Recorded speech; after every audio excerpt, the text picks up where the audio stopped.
That was weird. Okay, so I guess, I don't know. It keeps telling me that I'm going to have to create passwords for all my meetings. And then I'm like, but then it said that it was going to start like in June. Then it delayed it to like July something. Now it says September. So I didn't think I required a password, but it looks like it does. I put it in success and it came up, so. Okay, well, I just exited so I could go into my Zoom meetings, like my back office, and it does say the password is success. So I must have at some point set it up, but I didn't remember doing that. Crazy day, huh? Okay, I'm not sure where Laura is. It's been an absolutely ridiculous day. She probably doesn't know the password.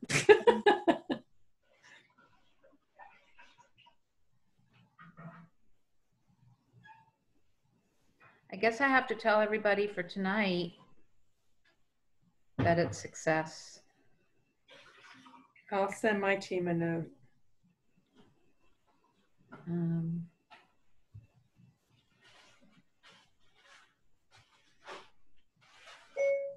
If you need a password for tonight's meeting, it's success, all capital letters, period.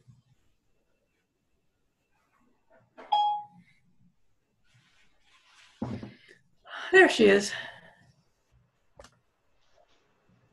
And she's muted. Hello. I'm looking for the password. Sorry about that. I had no idea that I actually created that password. I thought that was for another meeting that I did it for. But apparently I did it for all of our Monday night meetings.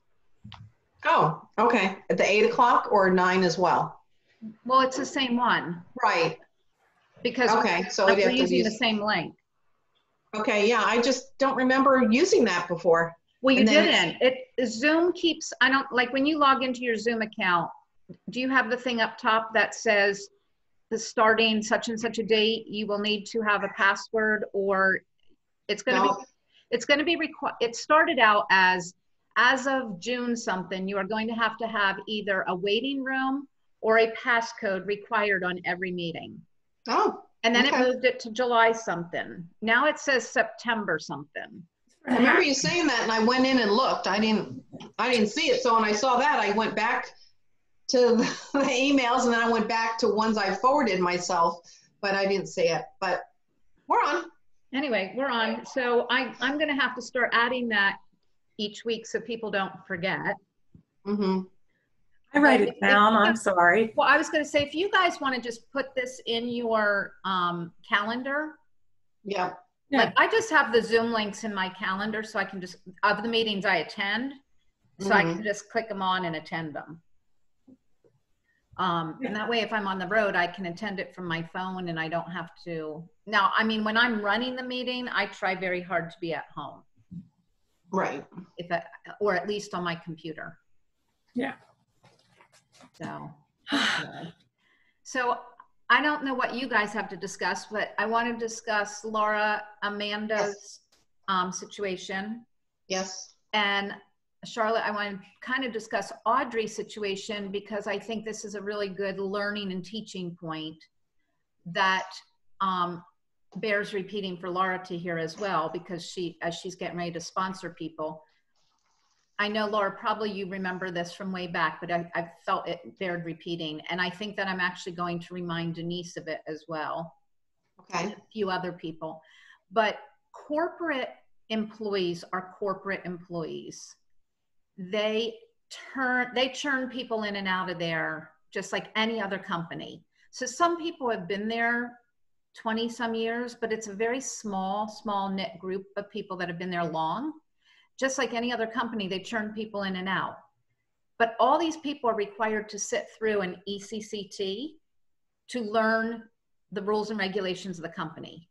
So imagine yourself being an employee. I'm coming in for a job and I have to learn all this stuff, and I have no real vested interest in it as a business.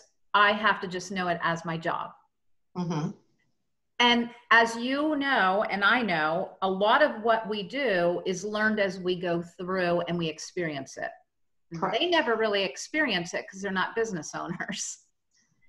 So what happens is we really want to train our people not to call corporate unless it is something like something was wrong with shipping or something was wrong, that we can't handle. Mm-hmm. But anything else, like with Audrey, I wish that Audrey would have allowed you to get on the phone with her to cancel herself. Now, when somebody wants to cancel, like Alan just canceled. He didn't call the company. He actually emailed the company, but I had him CC me on everything. I always want to be included in that because we are the ones with the vested interest in what happens to that person, be it good or bad. The employee at corporate has no vested interest in that person. So whatever they tell that person, they may be held responsible for it to a certain degree, and it could affect their job, but they're not held responsible for it in that it's not their paycheck immediately. And so I would just say that in the future, when we get somebody on the phone, the first person she got could have been somebody who's only been there a couple months or a year and doesn't know the ins and outs. I can tell you the person she got, which she said is Angie, just so you know, it's really NG. She's Vietnamese. And her name is NG. And so when she says it, it sounds like Angie. And so her English is broken, but she is very, very patient. And she does know the system inside and out. And how do I know that? Because I've dealt with her tons of times. But I don't know who Audrey got the first time around. Yeah. And I don't know. And like I told you, Laura, just so you know, the new thing seems to be that when somebody wants to close their business, they're now telling them to continue on as, you could continue on as a sales rep and you don't have to pay for that. And they're encouraging no requirements. Them to stay as sales reps. But like I told Alan, I don't want you to stay as a sales rep because we've already discussed it. You don't want any requirements. You just want to get the product. And I said, you can be my customer. I'll be happy to give you the product at, a little bit above cost just to cover all my expenses for credit cards and stuff. And he was like, yeah, I just want to keep getting my product, but I don't want anything to do with the business. And so when he got that email back saying, you could still become a sales rep, you should really consider becoming a sales rep, he was like, no, thanks. Because I'd already discussed it with him. Mm-hmm. So I just want to encourage, as executive coordinators and up, we really need to make sure that we are working together with those partners when they call corporate, but it means we got to talk to them because Audrey wouldn't know to, and part of that's my fault, Charlotte, for not constantly educating down on these little types of things because it's like, I don't think to educate on these little things till they come up. So it came up and now it needed some education. So what happened? What did Audrey do? Well, last month, Audrey had called me and said, I just don't think I want to continue. And I said, that's fine. We'll contact corporate. Well, she called without calling me and they convinced her to be a sales rep saying there's absolutely no requirements, which is not true. No. And so therefore last week, the week before, she purged because she didn't do a Form 1000. We lost like 500 BV, 600 BV, I don't know. Yeah. And so she was upset when I talked to her. I gave her a call. And I talked to her about, becoming my customer instead and things. She's like, but why didn't they tell me that? She's like, I want to find my notes. She's like, I asked questions. I'm like, I know. And then today she emailed saying, I don't want to be a sales rep. I want to close my account. I want to be this person's customer. And then she talked with her and then they turned around and sent her an email saying, they sent her a text or an email back, Beth. I didn't even tell you that part of it, where it went through, even though she talked to them, it was making all these comments about, they wanted to know why she no longer wanted to have her business. She's like, I don't think I have to tell them that. I'm like, just tell them you're not interested anymore. I just don't even give them a reason. So they're making her email. She goes, I thought I had given them everything. And then they sent me an email saying they don't have everything. So she was kind of frustrated today. Well, see, I think what's happened is they have been able to save some people. Mm-hmm. What they're realizing, thank you, there's not, a lot of these people have no support. Like a lot of people don't have senior business partners. they don't have support systems. Their senior business partner is left for whatever reason. They don't know who to talk to, and they're out there just floating around. And so they call corporate, and corporate has realized that sometimes just having a talk and saying, you know, if you just stick around, you could still be a sales rep and still have access. And they're like, oh, well, I really love the product. So they're trying to do that. But what happens when they do that within a team that does communicate, it becomes like, well, leave me alone. Like, I already made this decision. I talked to somebody about it. So I don't know what the answer is for that, because they're trying to save the person who's trying to leave. And we've already, as a team, talked to them. Yeah. So I don't know what the true answer to all of it is. I think the answer is you're right. Be on the phone with them. I think that's, Well, at least corporate should at least give them the correct information. What we learn in training, that they're supposed to. I understand that, Laura. They think they are giving the correct information, but you have to understand that they don't know that this person who answered the phone gave them incorrect information unless we call and report it. Right.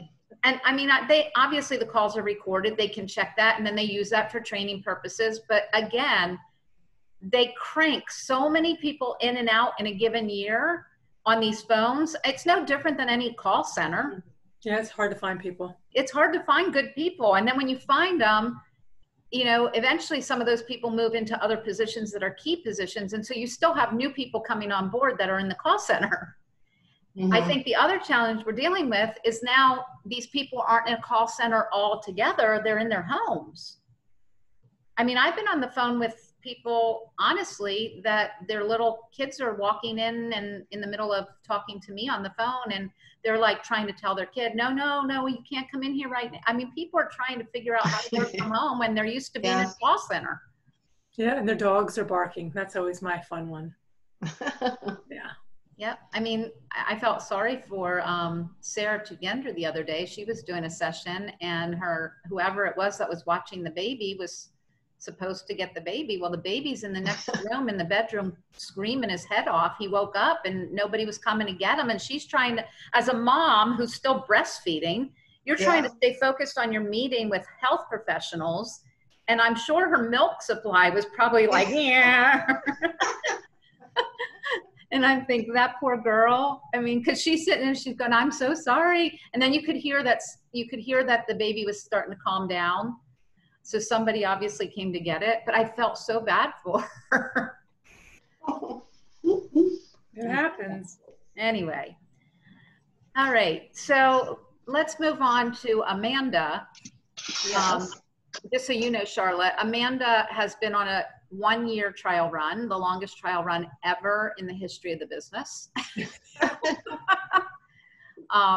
Truly on a trial run for a year, because it's not like she's left and come back. She literally has been on a trial run for a year. It's crazy. So you can put it on your sheet every week, Laura, right? I do. I put it because I do something different every week with her. Like today, we had a 2-hour goal setting session, and because you saw the little clip that I emailed you, what she said, it was, it had everything you can work with, but then she sent me a picture and it's a cross, and then everything around it is her goals, because she's very religious, and everything moves. That's what she's moved by.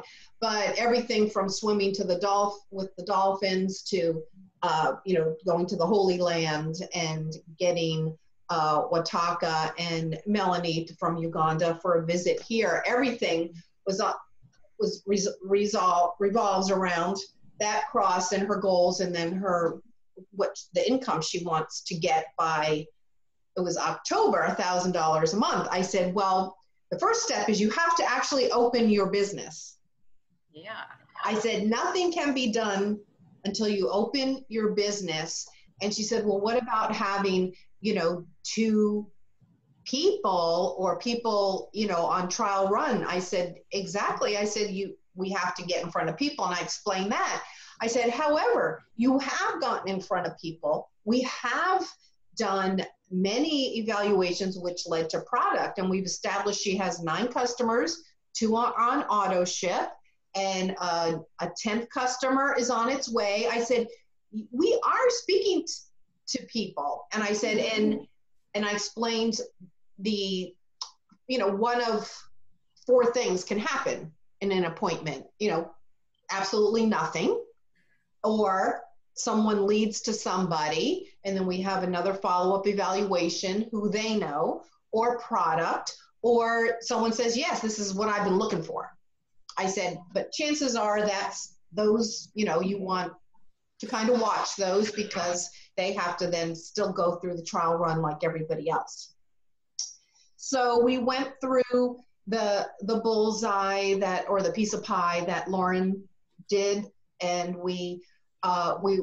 she was kind of getting the hang of it, of a why, and what you want, why you want it, what you're going to do, what's that going to look like, and when you want it. So then after we went through all that, then she kind of went back, and she herself said, well, October isn't quite, she says, is that feasible? I said, how many personal evaluations do you think we could do a week? I said, I'm not going to tell you it's not. I said, and then I went over the BV structure, because I asked her, do you understand that? Do you understand how you earn the money? And what, she said, well, I don't really know what has business volume, how much, and what it amounts to. So I went over just like daily essential box and the business volume. And she goes, oh. So she has a better idea. And I said, no, I'm not saying you can't get to that. I would never hold you back. I will work with you if that's what you want to do. I said, but we need to get a names list or revisit some other people. Go to the existing customers you have. Let's maybe put a little bit more urgency. I said, which one of these things has the most burning desire for you to make that happen? I said, I know you have a long day. I know you have, lots of monthly problems, female problems, and, that kind of slowed things down. And I said, but which one of these things is going to maybe help you overcome some of these obstacles to achieve what you want to achieve? Or we then alter your goal statement a bit, because then it was December 2020 for 1,000 per month. And then it was October of 2021 for 3,000 a month to replace her teaching salary. And then to free her up to be able to then. So a question. We met with that chiropractor friend of hers she was looking for just referrals, not for him to do it. Did she Correct. follow up with him? Did it go anywhere? She has, and kind of crickets, or, I'm off running doing this type of thing.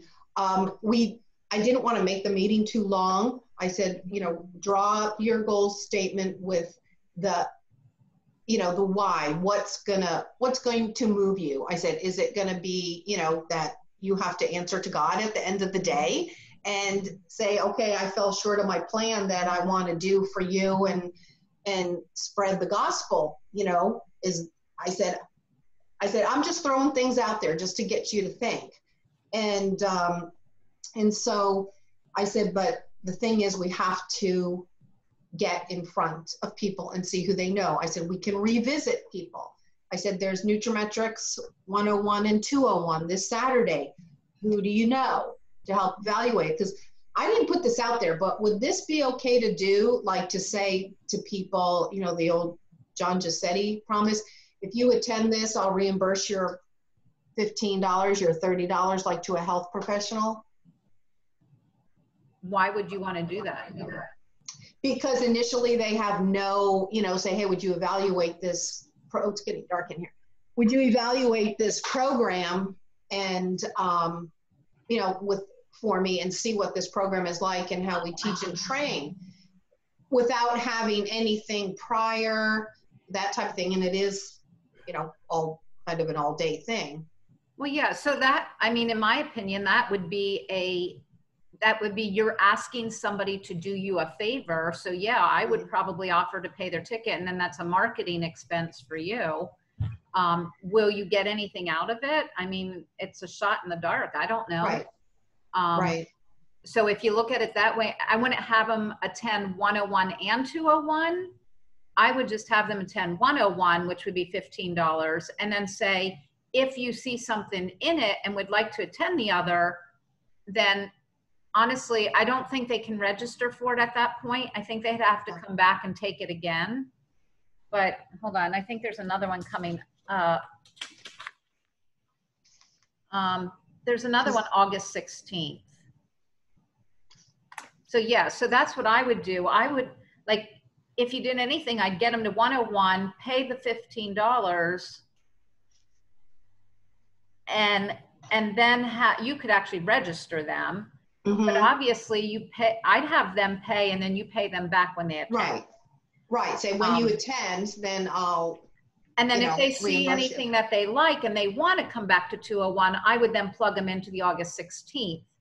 I wouldn't have them, because here's the thing, like when we did TLS 101, 201, people could not register for 201 once we started it. Once you start the Zoom session, all registrations end there, unless they paid us separately outside of Zoom.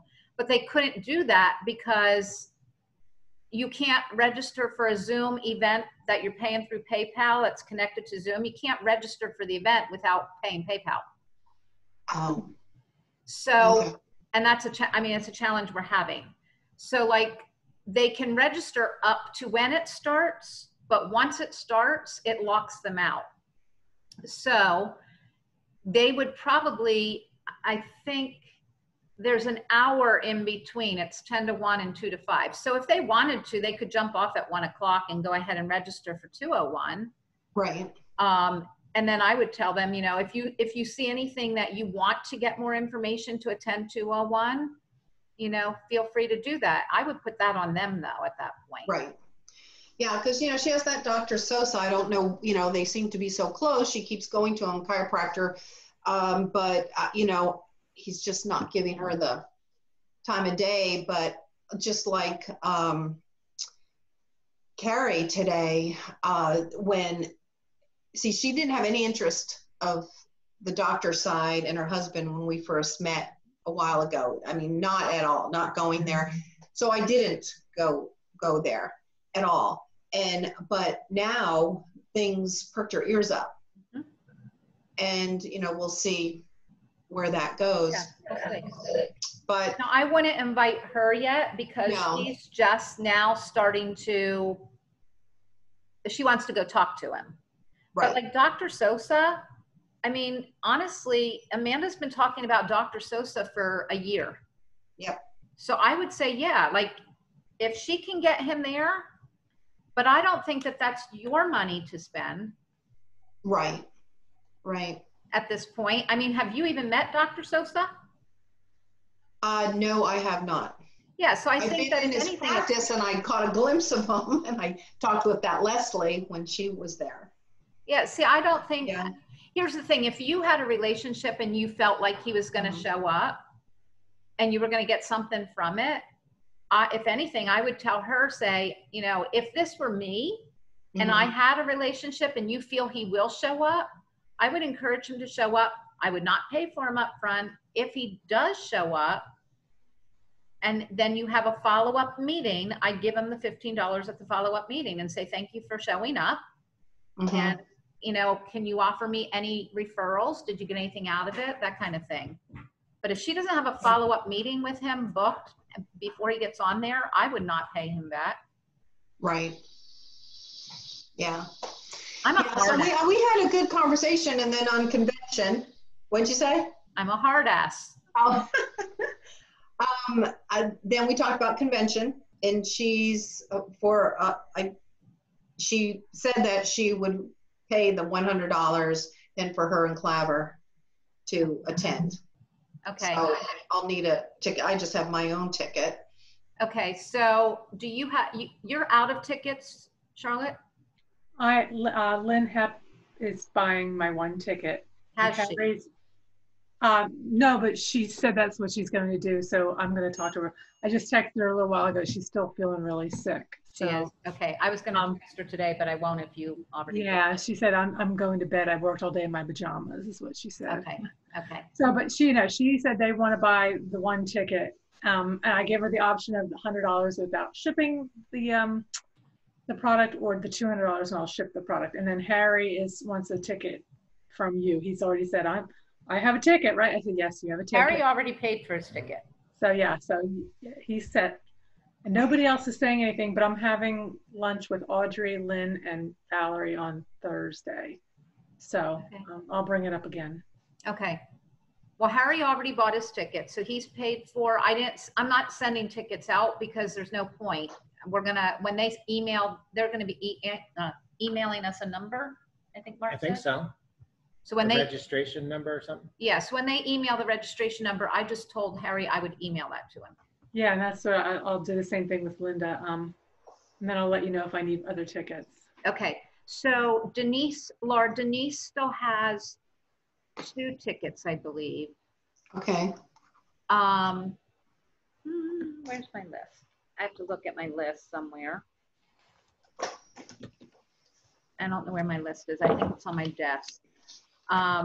Because then we talked about leveraging this event. If those were the goals that she wants to achieve, then I went through how many evaluations per week, and moving those people, the best use of time is, getting people at this event. Because Yeah, we have 2 months. yeah, and there might be, might never have this type of opportunity where no one has to travel ever again. So it can really catapult. Mm-hmm. Yeah. Well, and I would tell her that honestly, if she wants to make that kind of money, she needs to be putting you in front of 2 to 4 people per week, every week. And I would go back to like the therapist that we talked to that started on the product. Didn't the therapist start on the product? Let's see. Wasn't it a physical or occupational therapist I got on the phone with you, or a Zoom? It's been a year. Well, this was a few months ago. I want to say, I'm kidding. I think her name might have been Lisa or Beth. Doesn't ring a bell. There was a Beth. Oh, Beth. There was a Beth. And I forgot that name. well, and I think she was a therapist. Because wasn't it that we were both therapists? Right. I think that was Beth. I'll have to ask her about that. Well, I would go back and go, I'd go back with that one because obviously we did a webinar, but who are these 8 to 9, 10 customers she's got? Mm-hmm. And could she go ask them to evaluate this to help her? Not that, if you're not interested, you could stay as a customer and I'm fine with that. Mm-hmm. But they're not her customers right now. They're yours, right, Laura? Correct. But what I did is every time they purchase, I take out my costs and everything, and I've been putting that aside for her to open her business. Okay, good. But I told her, I said, again, to the point, I said, to be honest with you, I said, it's a lot of, managing. I mean, she does a good job of following up. I said, but it's up to you now, I think, to manage your customers. And just, but I don't have, those people lined up. I said, yeah, but don't you think maybe you'll work at it a little harder when you have your own back office? I said, you're, a businesswoman, you've run the preschool, you're as an administrator, you're great at that. I said, if you have your own back office, I said, just think maybe how you could probably take off when you have everything at your fingertips. Yeah. If she needs to talk to somebody, it might be good to do a 3-way call at this point with somebody different than me or you. Charlotte had probably about that same amount of customers when I actually turned it over to you, and she did not have her business partners yet. Yep. She had customers. Obviously, Charlotte, if she does get on the phone with you, to really encourage her to do the evaluations and find those partners so she can get paid as fast as possible. Right. And just, instead of telling her that you waited, just say, I wish I wouldn't have drugged my feet, or say something like that. Yeah, I can do that. I'm in town this week, Laura. I'm on vacation next week though. Okay. And let me see, tomorrow's a little busy, but I have like 3 things tomorrow, which is great. And then Wednesday and Friday are probably my better days this week. Wednesday and Friday. Yeah, early Friday. Yeah, she teaches preschool, and so she usually doesn't leave till 5, 6 o'clock. And Wednesday would be best for me. I'm going to be traveling Friday night, probably leaving by 6. Okay. It's a 5-hour drive, so yay. Okay. yeah. Yeah, so it went real well. I mean, she wants to go forward. I just want to coach her the right way and not waste time. I mean, I know it's been a year, but it's been timing and things like that. And it's not that she hasn't done things. I probably could have put it more on a schedule and sat it down, but there was some, just some, not resistance, but just things weren't flowing. Okay. Well, I think that, I mean, at this point, I would obviously, you know what to do. Get her the 10-3-2 list so that she can actually track who she's talking to. Get her the basic 5 checklist so that she knows that this is what I have to do each week. And then I would go through her schedule with her. Obviously she has one night a week, that's her church night. Right. She's at work all day long. So Right. where are you going to fit this in? Because you've got to make phone calls and connect with people. And then you've got to book the Zoom sessions to connect. So when is this going to fit in? When are we doing this based on your schedule and my schedule? Yeah, that's the next step. And she does, like, she'll text me. She's one person I haven't really put the quote boundaries with time because of her schedule. So she will like text me on a Saturday night and say, okay, I think I have another customer. Can you, send me the link to, such and such product and anything else I should know about it. And so I give her usually a little education on it and some verbiage. And then she talks to, whoever she's talking to. And she'll just give me updates. Don't think I'm not doing anything, like Sunday night at 9, that type of thing. So have any of these customers reordered? Yes. Yeah, 2 now we're on auto ship. Okay. It's time for her to start her business. She needs to come on board. Yeah, that way she'll sit in on trainings and it won't all be on you, Laura. That's right. Because Yeah. right now you're having to do everything. There's no leverage. She's not hearing from anybody else Right. other than if she attends a corporate training that you get her on. Right. But she'd be able to get attached to the Monday night calls. She'd be able to be attached to, the other things that are in the system with the Southeast region and with, the area. Just, there's so much, all the Facebook groups. It's time. Yeah. Yeah. So, it's just that I did want to wait till she had that customer base so that, money wise, because they don't have an extra penny at all. Although she did place a very large order today, her own personal order. Okay. So So, vitamin C's, enzyme, multi, and OPC. so I will repeat, She's doing more than a lot of people. and I will Mhm. repeat. Here's the thing. You think she doesn't have a penny left over because of what she has told you, but Mhm. people find money for what's important to them. So True. we can't make that determination for her. At this point, I would be pushing her to say, you need to shit or get off the pot, girl. Yeah. Yeah. That's a Pennsylvania term, isn't it, Charlotte? Yeah, I think what has happened is, though, with the trainees she has gone to and convention, she has heard, don't bring anybody on board until they have their people and they have people and you have that And that's the some ideal form of a situation. fashion, and then everyone comes on board. Yeah, that rarely happens though. That's the ideal Yeah. situation, but, She's got Right. customers. She's got people. Right. and True. her people are your people. I know. And I said, might not let them go if she, I was like, darn, I have to start all over again.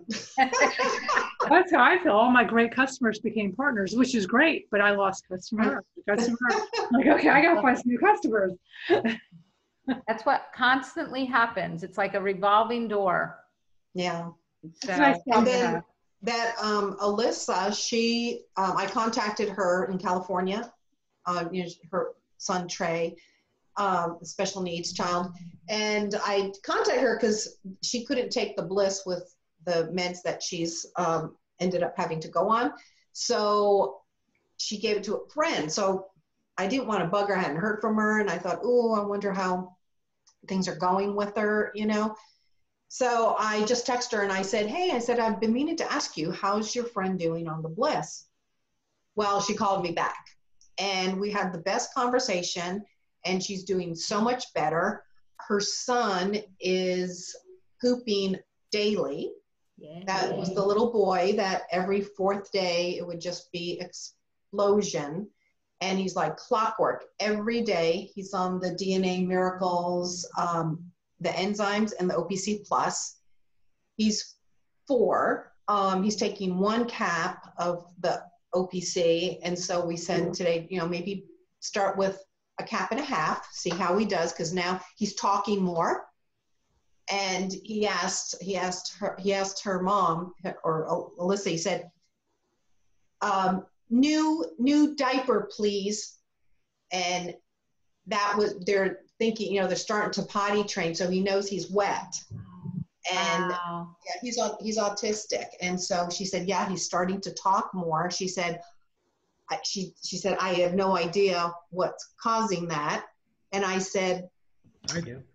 yeah. And I said, I have heard that from autistic moms. I said, I can actually introduce you to someone who had that experience and actually heard their child tell them they love them for the first time.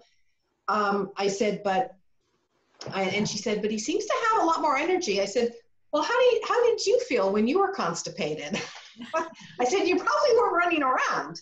Could I ask a question? What do you think caused the talking? Because I met someone who their son is finally diagnosed autistic and nonverbal. And what do you think is driving of that? I don't know. I'm not a doctor, but from what I know about OPC and I know about these kids, I mean, this little boy has, from what I've been told, a very good eating habit, but inflammation, it crosses the blood-brain barrier. You know, he's eliminating now, so he does have a lot more clarity and, you know, energy. Because, you know, I mean, if you don't go for 4 days, you know, how do you feel? Yeah, because fish oil made my daughter talk. Fish oil. I was gonna say, all of my, back when I started, because I was around mostly preschool moms, being an OT, and also my kids were in preschool. So all through preschool and elementary school, I mean, a lot of my customers were moms of autistic children. And I can't say all of them began to talk, but a lot of them didn't have good diets either. The parents didn't feed them good stuff because they gave into the, I feel so bad. And at least if he's going to eat chicken nuggets, then that's what I'm going to give him. Mm-hmm. But the ones who actually fed their kids well and tried, I could tell you, we saw a tremendous change in OPC and omegas. Mm-hmm. Okay. Brain food. I Those are the think two she things. gives him an omega, Okay. one that she's been using, so I didn't go there, but I'll double check. But she said she said if it will help you, she goes, I'll take a picture of him and he can hold the bottles and I will write out the testimonial. I said, it's not for me to help me. I said, it's to help other children, and you know, the parents gives, you know, some relief to both the child and the parents. So she's going to do that. Is she in any groups? I don't know.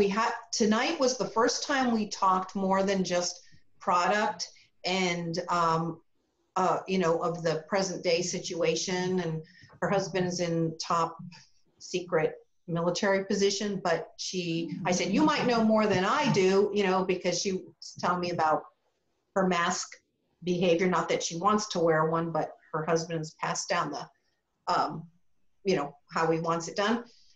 But interesting, she said, what I can tell you though, he's not going back to the base until after January. Well, if she's in any groups, she could do you a big favor by going into those groups, like if it's on Facebook, and saying, Yeah. what an amazing change in such a short period of time. And then Not mention the not product. mention the product, Right. not try and be a commercial, but contact me for more information. And I'm happy to help. Yeah. because Yeah, I'm sure we'll have that conversation. She was on OPC as well, but then they put her on high blood medicine because her pressure was skyrocketing because of the anxiety and everything. And she then had upped her dose to 2 capfuls. But at the same time, when they put her on those meds, and she was having a traveling red blotch, almost like a bruise. So they took her off, they changed the meds and put her on another one, but she also stopped the OPC. And I said, but she's allergic to citrus, and it does have citric acid. So bumping up to 2 caps, would that do it? It could. Whenever I haven't had a lot, but I have had people allergic to citrus. I actually am working with somebody over in, where's Molly's sister, Alabama? yeah. Alabama. And she is allergic to citrus. And so we had to start with very, very baby doses. I'm almost treating it like a homeopathic. So starting with very baby doses to be able to see if we can get it to a point of tolerance, because she sees the benefit of the product for what it could do for her, but she has to get away from that little bit of response that she gets. Yeah, she sees the benefit too. She moved her bowels very regularly then while taking it. Okay. So yeah, so like in a case like that, I just don't start on a loading dose. I would just slowly build up, and it might take longer to get the results, but the thing is, at least just with something she can tolerate. See, now at 1 cap, it didn't do it, but she wasn't taking the blood pressure medicine. But then I thought, well, okay, if she upped it to 2, then was on the high blood medicine, because she doesn't want to take any medicines, was it then kind of purging out the liver? Well, and was she was on the medication at the same time? Correct. Okay, well, she's starting tomorrow on 1 cap again to see, because it wasn't painful, it didn't hurt, she could breathe. Yeah. You so know. Here's the thing, it's hard to say whether it was the meds being a side effect or whether it the OPC. I mean, it's hard to say without trying it separately. Yeah. So, I mean, but with 1 cap, it didn't happen. She was on it for just about a month and it didn't happen on 1 cap. Then I'm going to guess it's not the OPC. I'm going to guess it's the meds. And that's a very common side effect, actually, of meds. Very common side effect. Yeah, she said a red blotch, almost like a bruise, started on the inside of her foot and then on the top of her other foot. And then those went away, and then on her arm. Yeah, that went away. That sounds like a definite med side effect. Oh, okay. Definite. I mean, that sounds like a very common med side effect. Oh, I'm not familiar with them, so. Yeah, that. And then if she felt like, did she feel like it was like crawling through her skin almost? She didn't say it felt like that. She just said, she used the terminology that something was moving through her. Not that she felt it, but because of it was going. Okay. Well, that's very, very, very common. Oh, okay. I did not know that. Especially on anything that's anti-anxiety med. So I don't know what she was on, if it was just blood pressure, but if it was anti-anxiety med, that would be a very common side effect. That was the whole problem. So. Yeah. Because they lived right outside LA there, that sleepy little town. But I mean, they went out front door and there were the riots. Yeah. Yeah. That's a lot of anxiety. Mm-hmm. Yeah. Especially when you have a family and everything else with you and you can't just escape. Right. So. Yeah. The smoke was so bad at one point, they had to just pack up and leave because it was filling their house. Crazy. No food. All right. Anything else that you guys have? No, I just hopefully will have 2 new TLS customers. I had 2 people contact me saying they wanted to lose weight. And then one I had a talk with while she was driving, but that's okay. It was just a talk. And then one was the, from where I worked, we had opened new bank accounts. It was the branch manager, her and I became friendly. She reached out to me yesterday and said, hey, hi there, like on Facebook. And she said, I gained 16 pounds during quarantine. She's like, and she goes, I can't afford to do that. She's, I think Filipino. She's pretty tiny. She's like, would you help me? I said, absolutely. So we're going to try and I'm going to try and talk to her this week. Okay. So, yeah. So I'd love to start another like 12-week, obviously 30-day jump start going into 12-week. If we could get enough people, but there's just not enough people engaging in the group. And honestly, it gets old to post in there myself every day. And I know that like Madison tries, but Madison like doesn't completely follow the lifestyle. So it's hard. I like, we had 2 new people, but they didn't engage themselves in the group. They might be watching it and looking at stuff, but they don't engage in interacting because I think they don't feel comfortable. But I'd love to get a group going again. Just so you guys know, I'm not allowed to say this, so I'm saying it here without saying it. But come convention, we will have a very, very special release of a seasonal product for TLS. So Pumpkin? I'm not saying Pumpkin spice and everything. Sounds like I'm not saying, but seasonal, and there will only be 5,000 units of it available. So wow. I can't tell the whole team this, obviously, but this is my thought is, do you guys remember when Trim Tea came out and everybody, like Pam Torgeson's team did this pre-sale? Yeah. And then they went on and they ordered, and then all of a sudden everything was gone. Corporate will not allow them to come in with more than 5,000 units because they're afraid it won't sell. Melanie, of course, is saying, oh yeah, it will. And they're saying, okay, well, prove it to us. So if this goes well, we will get a seasonal product supposedly for different seasons. So we would have another seasonal product for the new year. That might be cookies and cream. You mean as in shake? So I'm just going to say this can't get out. I'm sharing this with you. Like, I'm not telling anyone else this. I'm sharing this with you because I want you guys to be able to benefit, but we have to powwow together to figure out how will it benefit to do this. Because if we do pre-sales, how they did the pre-sales is they pre-sold it by taking people's information and payment. But then if they couldn't fulfill the order, they had to return the payment to the people. So if you take it on PayPal or you take it on credit card, you are going to have credit card fees and PayPal fees. But if you refund them because you can't fulfill the order, they're going to expect a full refund. So you've got a loss.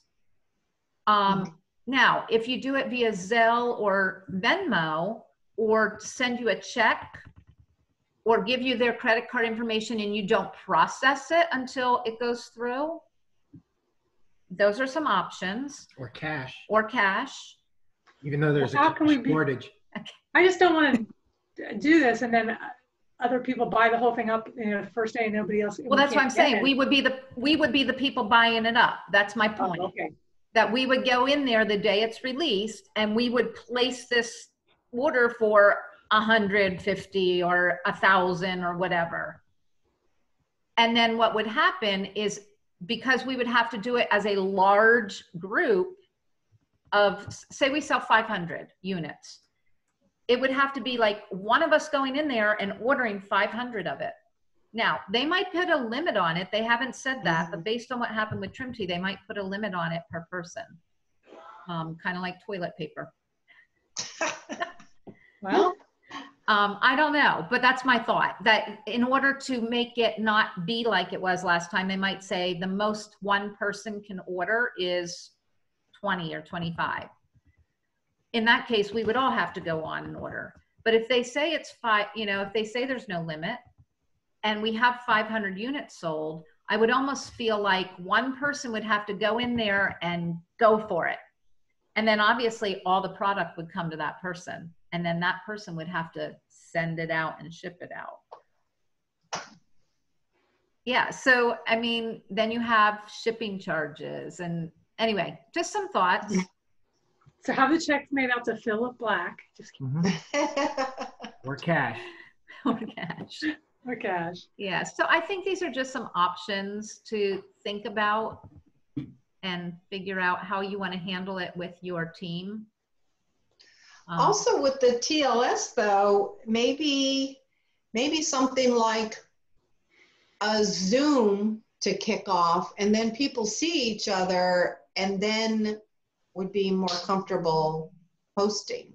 Well, I think that too, Laura, but the problem is I've done so many Zooms and we haven't. Now I can tell you I'm doing that tomorrow night. I have a trainer in Alabama who is bringing me 15 women tomorrow night, but it's her circle. It's all her people. And if they all order, and they're all saying that they want to start in August, and if they all order, she's doing her own, she's a trainer already. She's going to do her own private Facebook group. Okay. Which I will then be partaking in to support her, but she's going to be the driving force behind it, not me. Gotcha. And if they all come on board doing that, then that will fund her to open her business. So no different than Amanda. We're basically creating customer base. But I would love to do that, but I've done so many TLS overviews and there's like 1 or 2 people that are guests that show up. No, I don't even mean an overview. Like Charlotte has someone that's interested in starting, and if someone else has someone interested in starting, just get on, just talk, not even an overview. They're already sold to participate in the program. Just like, hi, Charlotte, nice to meet you. Where are you from? And, and just get to know you. So, yeah. And just anyone have any tips or whatever, and then just a highlight of something, an experience, a menu or whatever. And then, okay, it could be 20 minutes. Well, the other thought that we've had too is to be able to go Facebook Live like once a month inside the group with another person who is a coach, possibly occasionally throw in a health professional, and do a live like Q&A interview type situation live in the group to get people to actually be watching and get engaged in it. Mm-hmm. So think about that. I'm assuming, Charlotte, you're not going to be here next week, right? Probably not. I don't know how good the internet's going to be where we are. And okay. So just get back to me on what your thoughts are with it, with the people you have moving forward after you meet with them. Yeah, I'm hoping I can meet with both of them this week, but the vacations, one of them was on their way to vacation. So no, I mean, it's been good. I've had a couple people pop, people that, I'm reconnecting with that have owned businesses in the past, and just doing the, who do you know? And yeah, I have about 3 or 4, I've been reaching out to about 3 or 4, 2 or 3 a day, seeing if I can make anything go forward. So. Did you hear anything from Eddie? No, and I wrote him back, or I IM'd him back, and I don't want to be too pushy, so I think it's your turn. Well, I did send him a short little message on Sunday, but I think I'll follow up and say, hey, sorry, I was really busy the last couple of days and haven't really checked. Wanted to touch base with you again, and We should do like a 20-minute real quick. It's. I mean, like I said, I don't know him as well as you all do, but I mean, I certainly. I'll tell you all, I don't even know him. I do not know him. I literally, he befriended me on Facebook a few years back from being in the same high school thing. I have no idea who he is other than what I see on Facebook. He was one of my younger brother's best friends in high school. Okay. So she keeps out of all of us, Maria knows him the best. Well, so. That's what you keep saying, you all. I don't know. He doesn't know me. Like, he knows me from Facebook. I know him from Facebook, but I don't remember him from high school at all. Well, 2 years when you're in high school is a big difference. So, yeah. It is. Because you think you're so old. I'm going to run to the restroom before we get started. I was going to ask a question. Oh, I want to know, but when I get back, I want to know, I want to know how did all this come to be? Did somebody say something to him, or did he say something to That somebody? would be me. And be right back. Okay. Hi, Stacia. What's Eddie's last name? How do you pronounce it? What is it? Machacek. Machacek? Yeah. Chaychek. Yeah, it's a nice Irish name. Polish. I know. We had a lot of Czechs, Kowalczyk, I got good at spelling Polish names in high school. I sent my friend back home to Pennsylvania today with a broken ankle. Oh no. Why'd you kick her? What'd you do? What a weekend. You went We boat? went out with Shayna and her boyfriend on the boat Saturday. And when we got back to his house, he's still kind of sluggish from his, bout a month ago with COVID. So he was like dragging. So he goes, I'm going to go lay down. So we were just in the backyard and she was really hot. And Shayna said, well, you can go in the waterway, just jump off the end of the dock. And I said, well, are there stairs to get back up? And she said, no, but if you walk around, it's really shallow on the sides. So you can get back out. Oh, But no. you have to make sure you go off the end. Well, she went to the end of the dock, but jumped off the end on the side instead of straight ahead. Broke her ankle? Broke her ankle. Yeah. Yep. This is why I always say exercise is bad for your health. She was I would say you should learn to listen to instructions. It's not my type. and always know what you're jumping into. Or don't do it. Yeah, right? Okay, Beth, the answer to your question is that I was commenting on some of the pro-police things on his site, just saying, I commented and I said, I really appreciate your post. I've learned a lot about this. And I let him know that my high school boyfriend was the chief of police. And he's like, I know him. And we were just talking. And I said, hey, do you keep your business options open? And he said, yes, I do. Why? I said, would you be interested in looking at a business opportunity? He said, absolutely. And so I'm like, we tried to set up a time and it wasn't working out. And then I'm like, there's a group of us from Easton that, we're all part of this, we're partners. And then I mentioned Maria and he's like, oh, I know Maria. So we're chatting. It was just a very, throw something out there and see if anything happens. But then we're, trying to arrange something that's not working. So we'll see. Okay. I'll reach out again. Yeah. Don't bother using me because he doesn't know me. And he is a business owner. I was telling Charlotte, he was a cop in Bethlehem Township, I believe. And he got shot in the line of duty and ended up on disability. I mean, he was done with police work. And that was, I want to say in the early 90s. I can't remember exactly when. And then of course he moved to Florida and he opened a private investigation. He does PI work. Right. And his wife is in business with him, isn't she? I believe so. I mean, that's what I've always gathered from their Facebook page is that they're in business together. Yeah. The other person I reached out to over the weekend from Facebook from high school was Jerry Boyer. Oh, I Do you remember that remember him? name. You have to look up his Facebook. He lives in Pittsburgh. I've been meeting all kinds of people from Pittsburgh, and I was chatting. He writes for like Town Hall and all these like conservative bloggers, and I think he's a minister. Also. Was he in our class? Yes, Mm-hmm. you'd remember him. He lives. So in he would have been in my homeroom, but the name doesn't Look up his yearbook picture. You'll remember him. He Doesn't looks ring a completely bell. different Come on, now. Maria. doesn't ring a bell at all. He's like, I don't remember much from high school. He goes, I was such a nerd. I'm like, hey, so was I. Don't you worry. But and he's like, I don't remember much, but he went to Duquesne. And was a philosophy major and probably went to some sort of seminary school. And then he got into business, and now he writes. He goes to New York City. He's on all these like national. He writes all kinds. You'll see stuff on my wall that I've been posting. But yeah, really interesting. So eventually I'll. And then I dropped mention that I had a business. I just been tripping very, very little, but I just thought it was really interesting. He said he used to write poetry in high school. That's how he got into writing. Good. That's probably why I don't know him. Yeah, I wouldn't have run in the same circles either.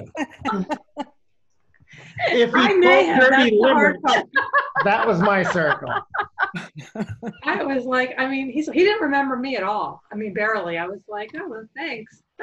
All right. All right. So last week we talked about your, what's the word I'm looking for? Not imprinting, your image, your identity. Identity. Identity. I was like, I. Your identity. So did anybody give any thought about your identity within Market America, like I asked you to? And if so, share with us what you came up with and what your thoughts were. I'll go first by saying I did not, because I just watched the replay late this afternoon when my guests left. Which is why you remembered the word identity. Exactly. Actually, I have notes and it's right in front of my face. Anybody? Paul and Denise are muted.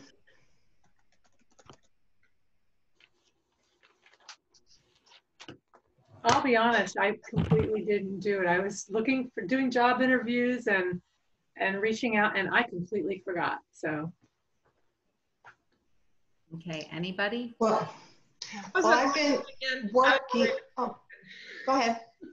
I was trying to get my weekly accountability filled out real fast. What was the question? Oh, I didn't do that yet either. Identity. What's your identity in Market America that we talked about last week? Kevin thinks that, Kevin says our identity is that we are going to be traveling retirees by the time we're 55. So that's what we're working for. That's our goal. That's your goal. That's not your identity. Your identity. Okay, so I guess this is what I want to say based on that. I feel like we keep asking, what do you guys want? And we want to make sure that we are giving you things that are going to help you move forward. But when we give something and then we don't get somebody to take the homework and do it, I feel like we have just wasted our night and wasted our time with it. So again, we just want to know, what do you guys want that would be helpful to move forward? Are you raising your hand? Well, I'm raising my hand.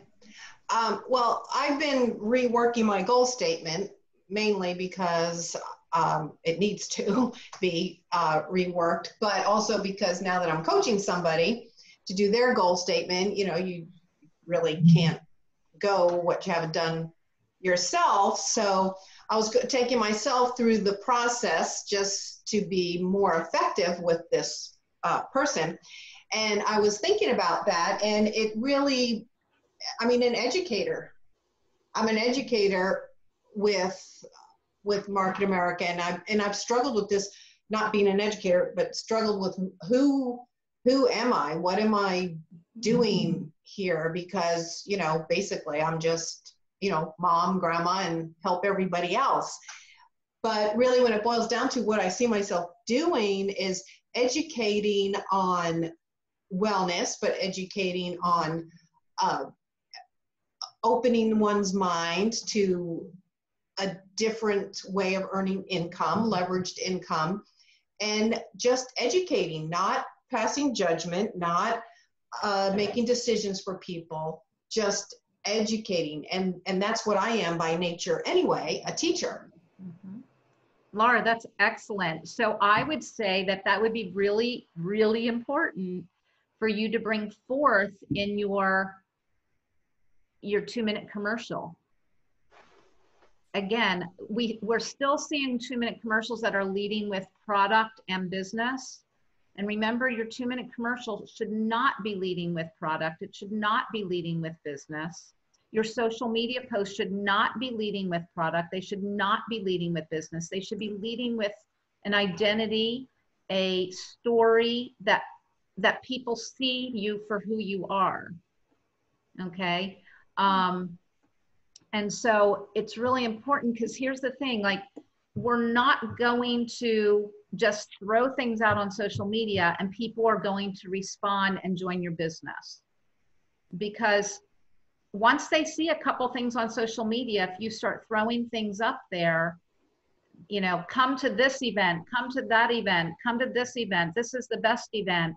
What happens is eventually they just kind of push you out. Like they're not even looking at your posts anymore. And so you have to form that relationship. You have to make that phone call. You have to send that text message. You have to form the relationship. I mean, I'm gonna pick on Tracy here for a little bit because, I mean, Tracy is 1, 2, 3, 4 generations down in new sponsorships. So we didn't sponsor Tracy. Is Tracy sponsor on here? No. Is Tracy sponsor on here? No. Is Tracy sponsor on here? No. Is Tracy on here? Yes. So Tracy becomes, we reach out, and I've been able to be on the phone with Tracy, and Tracy, we've gotten to know each other a bit. We've had you're on mute, honey. But we see your lips moving. You can unmute. But we've gotten to know each other, and we're developing our relationship. And in that, we've had some heart-to-heart talks. I don't know everything about her, but I know how she does or doesn't poop. I know some. Yes, she does. We're a family here. And I only say that because it's not that. We've also talked about business, but the thing is, our job, just like it's your job, is to get your team connected to reach their goals. And so I'm working right now with Tracy on getting her, on getting her 2-minute commercial, on getting what her identity is. And we've been working on this for I don't know how long on these calls. And so it's really important that you guys get it down. And Laura, that's why I love that you just said that you're working on it, because you can't teach somebody else where you won't go. You know, I've got my goal statement right here to rewrite again. Here's my goal statement. And here's my blank cards to rewrite it. And why am I rewriting it? Because we just completed 2 things on our goal statement. So the fact that we completed buying the house with the winding driveway, okay, it might not be a winding driveway, but it's a winding road that goes into our house. It doesn't always turn out to be exactly what's on the card, but we got a winding road, a beautiful winding tree-lined road that goes into our house with fountains and little ponds going in and a park in front of it. And all these things that were on here, maybe it's not on our property, but that's kind of good because we don't have to take care of it. So, but I have to change this now, because if I keep reading that every day, it's old stuff. It just happened. So, and Beth, I used that as an example today, actually, with my goal statement. And then I used your goal statement, and we talked about that, you know, it might not happen exactly, but if you didn't have it on there, you wouldn't be closing in, you know, on the 30th, 31st. No, this said we were closing in March. Right. However, I didn't know COVID was coming. Mm-hmm. So in March, nobody was buying a home. So we had to put it out a little bit further. But the thing is, if I didn't have this goal statement and I was not reading this every day and I didn't have my identity in terms of who I am in the business, I wouldn't be able to form those relationships with people to have valid conversations. So that's why we bring up this identity, because if you're sitting there going, I have no clue what my identity is yet. And if you're new, you're not going to. Like if you're new to this is not something you're going to have yet, but we want you to work on it. But if you've been around a little while, you really have to think, what is my identity? Because if you don't know what your identity is in the business, it's going to be really hard to have a valid conversation to help somebody else get what they want. So for example, people always assume that I'm going to be interested in the financial services part because I'm an accountant. I just took Debt Shredder 101 and 201, and I just took, Web Center 101 and 201 and all that, but that's not my passion. So your identity doesn't necessarily have to be like what you do for a living. It can be more like, for me, it's health and wellness, and I can always tie that back to the fact that the first 2 years of college, I was a nursing major, I loved the curriculum and I loved nutrition classes. I just didn't want to be a nurse. But I wasn't good with patients. I didn't like sick people. I'd be the world's worst nurse. So, I mean, can that really be your Stop right identity? there. Stop right there. Okay. You just gave your 2-minute commercial. I'm gonna rewrite what you just said for all of you. Are you ready for this? She's got a beautiful 2-minute commercial right there. It's so funny because I became an accountant, but I really was going to school for nursing, but I realized I didn't want to work with sick patients. And I'm so excited because my business that I actually own allows me to work with helping people get well and educating them and doing all the things I loved about health that I thought I wanted when I was back ready to go to college. And I'm helping people every day find wellness, find health, whatever you want to say, through my business. I'm going to get the recording and write all that down. I mean, because and here's the thing, instead of saying, I'm an accountant and I actually, my question to you when you first started that I want to ask is, when you say everybody just assumes that you would be interested in financial, who's everybody? Like who People in Market America, when they hear what I do, they always think, oh, you should do this. And I'm like, yeah, No. So people in Market America don't matter, honestly, because that's not who you're trying to sponsor. You're trying to build your business with people not in Market America. But people in Market America, I would simply look at them and say, you know, that's interesting. Everybody says that to me, but my passion is helping people. And when I went through my own health challenges, I always thought I wanted to be a nurse, but I realized I didn't want to work with sick people. And I absolutely love the ability to work with people and help them get well. Okay. And I have found my passion here. I am feeding my passion. Emotion. Attach yourself, and that's why your identity is so important, because it's all emotion. It's about attaching yourself to that emotion. Well, I guess I didn't do my homework. I did it during class. You were the example. Great. I mean, I am going to use Tracy as an example too, because Tracy's kind of in that same boat. Tracy is a flight attendant. Okay. But she's not going to go out there and talk to people about becoming a flight attendant because that doesn't make her any money. But she could say, you know, I always wanted to be a flight attendant, but being in the skies, man, I see people's immune systems are always so compromised. And I'm so excited that I've actually opened a business that alongside of what I'm doing with flying, I'm actually able to help people feel better every day. And I'm working with an incredible team of people that I absolutely feel like I'm, you know, in the right place at the right time. I like that. That should Can you write record that for me? everybody's night. Good, you Can you can, record that for me? you can listen back and write it down too. I had known that, I would have been writing as you were talking. That's all right. That's right. That's what you know what, is it recording? It is. Yes. It is We're recording. recording. Ah, okay. We can go back. Oh, because You can always go I back. actually had shut that off before, but at some point I must have turned it back on. We're lucky. All right. So who else wants to have a 2-minute commercial?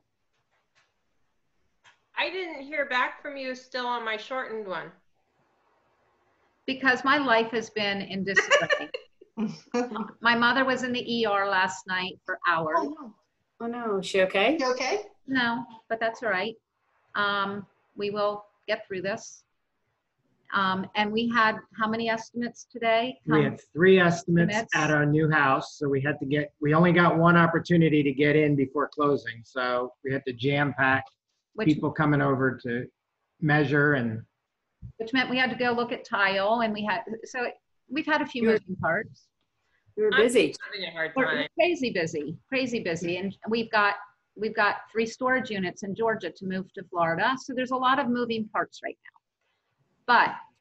we're happy. But so You got this. You got this. so Stacia, going back to what you were asking, I have to put my eyeballs on it, and the reason I hesitate is because I feel like there's things I needed to ask you to be able to work through. because I felt like you were leading too much with the product and the name of the company, and we want to take those out. No, are you talking about the first one or the second one you asked me to re-email you? You know what? I'm going to pull it up so that I can see. Because on the second one, I didn't really talk about the products very much at all. I got to get, not in messages. I need to be in email. Sorry. That's okay. I sent it after last week's meeting. You asked me to resend it. Monday, sales story. This was what I was about to send you. Yeah, the first time I sent it was when I was on my way out the door to the ER with Joe. Okay, so.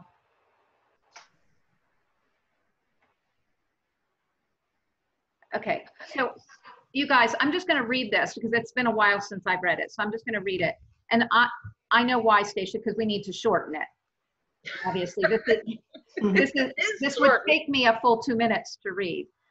Okay, my husband and I both have college degrees and great careers. However, we are wanting to add additional income streams to allow us to retire earlier. We have owned different businesses in the past. I had come across information regarding marketamericashop.com and was very interested in it. I spent a great deal of time researching the company and its reputation. After weeks of research, I went through the corporation's success wall and picked out several leaders that I felt were at the level Kevin and I would like to be at. I then researched these people on Facebook and contacted the ones I felt I could relate to. In the end, I made a connection with my current business mentors and partners, Pip and Beth Black. Through them mentoring me in this business, they also introduced me to some of the supplements that have been a great help to me. 21 years ago, I had surgery that required me to have my entire large intestine removed. This has caused me issues with malnutrition to some degree. The supplements I can get through this business are of a type my body can fully utilize, which has made a huge difference for my health. Not only do Kevin and I have a business that will provide us that additional income stream, but I was able to recover a part of my health I didn't think was possible. Now we are helping others find the same income stream possibilities and share the same possibilities to improve their health. You've got so much great stuff in there, but there's things that to me send red flags up that this is just another one of those things. So if I already have had experience in those, I'm going to go, I don't need to talk to her further. So what I would say, and I'm going to ask you guys, because I would rather, now obviously you don't have it in front of you, but is there anything that you guys can tell her to pull out and things to highlight? I liked the middle and the end. And the first part is a little too long. And with all the research and all that, you're going to lose people as soon as they hear the word research. If you could tighten that up to say, you know, somehow mentioning, you know, finding something, but I love the middle and the end.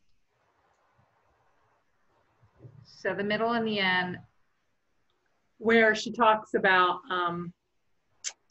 when she got sick and then the vitamins and just a little bit towards that part on.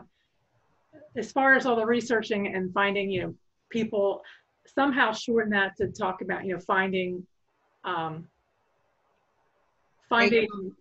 company or something that would help with early retirement. I don't know. It just seemed, it was the very first part with all the research that bogged me down. Well, and again, here's the thing, lots of this stuff is what I would say is good in a conversation. Yep. It's your story. So all of this might come out in your conversation with somebody, but it's not what you're going to say to them up front. So up front, it would be something like, my husband and I both have great careers, but without an additional income stream, we don't know at what age we're going to get to retire, period. You don't have to go into that. First of all, you never have to mention us. I wouldn't even mention us. We're not that, I mean, it's not like people are going to go, oh, Pip and Beth Black. It's not like, you know, it'd be different if you were in Fat Joe's group and somebody goes, oh, I'm partnered with Fat Joe.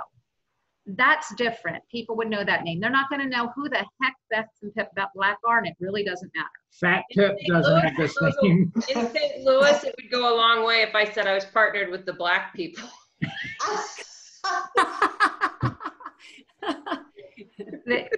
I'm leaving that. BLM.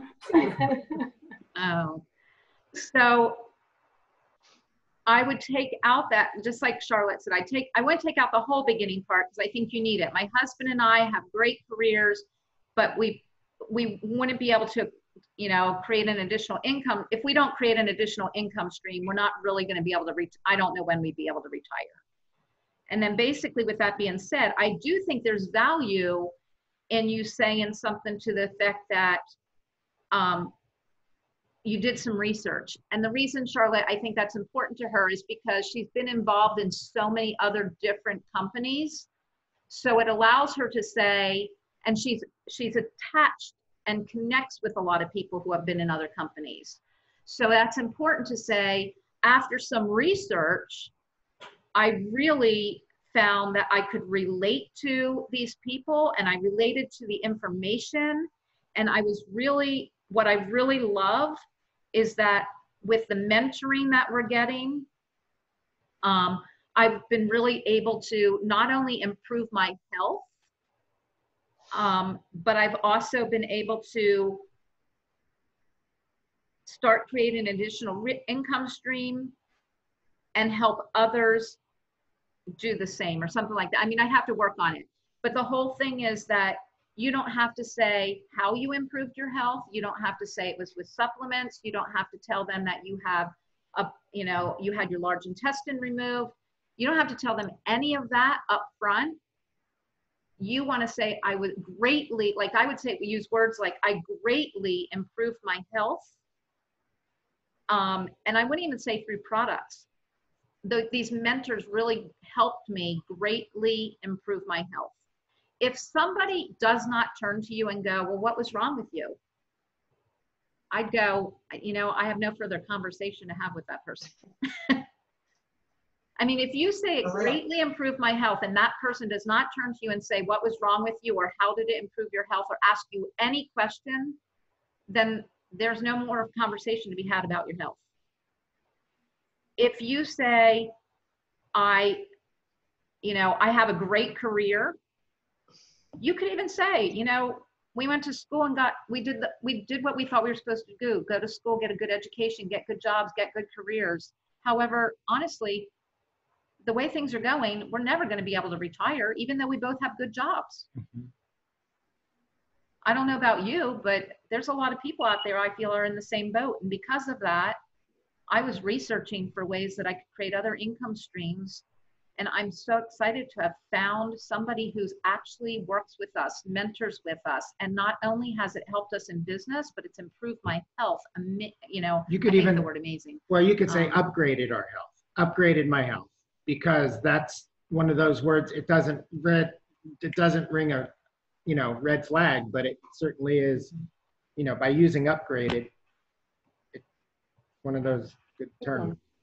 And honestly, I know Lynn and Walter, you're listening in, you could have the same basic kind of story. Denise and Paul, you both have the same kind of story, you know, good careers. Excuse me, Maria, same story. I mean, you all kind of could use this in the same light. Even, I mean, I'm looking around at all the Brady bunch here. Harry, you're in the same boat. I mean, all of you kind of create the same kind of story of I had or have a great career, because you're all in different places with retirement, but I have or had a great career. This is what, you know, I really thought I wanted. However, I realized and woke up to the fact that it's not going to allow me to retire early or maybe even retire on time. And with that, I knew that we needed some extra, and I was looking at ways, and like with you, Stacia, I would actually put in there, I was looking at ways, and I had tried a number of different types of companies and types of businesses. And one after the other, I found they let me down. And what I love about this is I have a mentor. I have a group of people that I meet with every week to be able to keep me on track to my goals. I have a tribe. You know, and I'm well on my way, and I'm excited because I'm helping other people in the process. I will rewrite yours. Okay. I went over some degree explaining to Joan today. We went over her script a little bit, and she's making a list and going to start contacting people to see about setting up calls. Good, good. She's making a list and you're checking it twice? Sure. That will be here before you know it. Excellent. I will do that. How about anybody else? Anybody else want to talk about what their identity is? Well, we weren't here last week. I think Paul listened to the recording. I haven't gotten around to listening to it yet, but this was an area that I had challenges with for a long time, and I feel like I'm getting better at it. But you know, I came into the business because of the products and because of my health, and so that is my story. But my background, and everybody that knows me for the past 30 years, you know, I came from mortgage and finance. So I didn't feel like I had any credibility to talk about health and nutritional products because I didn't have a background in that. So I struggled with that internally. And probably still do some, you know. You have that now. Pardon? But you have that now. Yeah, and I mean, I'm getting, I guess my confidence is getting better with that conversation because of what I've learned, you know, but that was a challenge in the beginning. Oh. And I looked at They're freezing. Denise, I don't know if you can that hear us. shredder too, You're and freezing I still up. like that shredder, but the main reason I do like numbers still. Our internet keeps saying it's unstable. And we're on Paul's computer. Can you hear me at all? Yeah, we can now. It's going in and out. Yes, Yeah. You guys keep freezing up on our end too, so. Oh. Turn off your video and just keep your audio, and it'll help stabilize your audio. Really? We're on a different computer than we usually use tonight, so. We like seeing you though. Yeah, but video takes up way more bandwidth than the audio. Yeah. Now it says Can I- Paul's just there. Yeah, jump in with what you were going to talk about. Well, one thing I just want to say, I think when you feel that way, that you don't have the credibility, I think that's a self-limiting belief because your story is so powerful. You've created the credibility by coming from where you were to where you are. You're now an expert in that arena. But I think you're not feeling it because maybe you don't feel you have as much knowledge as somebody else, but that's okay. Saying you don't feel that you have that is self-limiting because you're putting that out there and saying, I don't have that. There are people with less knowledge than you have who go on the internet and consider themselves an expert just because they can. So don't cut yourself short. Your story is incredible. I mean, it was a life-changing story, and you know that story. So in that arena, you are the expert. Nobody here knows as much about that as you do. Right. So and I am getting better with that. And I realize in conversations sometimes, especially now with, you know, people talking about, you know, your immune system and all this kind of stuff, I realize that I have knowledge that I can have these conversations with them. You know, we kind of had a small debate in Sunday school yesterday, and we were talking. It was the whole debate about wearing the mask or not wearing the mask. And I said, well, if you're going to tell me that I have to wear a mask to protect you, then I want to tell you to stop going to McDonald's and Hardee's to protect you. Yeah. Right. So I am learning in conversations that I have more knowledge than I realize. That, you know, it's all. Well, and some of it is just having the confidence. And, you know, a lot of, like we always talk about, people have to have belief in themselves and they have to have belief in the business. And I think you have both. You guys have both. And it's just a matter of, okay, where do we go with it from here? But, you know, you are an expert. Can I say something? Denise, don't let that stop you, because Maria's on this call today because she reached out to me about weight loss, even though Beth and her were such good friends, because Beth knew so much. I think Maria can speak for herself that it could be intimidating at times. So sometimes somebody that's more like you or like them, who's had a change, is actually they feel more comfortable talking to you than somebody that's like the expert. Maria can tell you. And that is true. Not that, Beth, not that you really intimidate me, but I think it was the fact that Beth has always been this healthy, you know, you see her that way, and then you see a normal person who has done, you know what I mean. You know what I mean. I do. And this is actually a very good conversation. You see, and every day, one of your peers has done what you want to do. And so for me, it was like, if she can do it, I can do it. If she can do it, anybody can do it. Well, no, but and I want to say this because this is interesting. I'm glad you brought this up, because for so long, Pip and I have had this conversation for years. I was just going to throw something else in.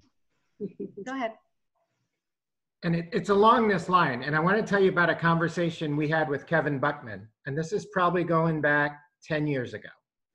We were at a dinner, and, you know, after the dinner and after drinks and everyone's talking and, you know, you're kind of chilling, we were at poolside.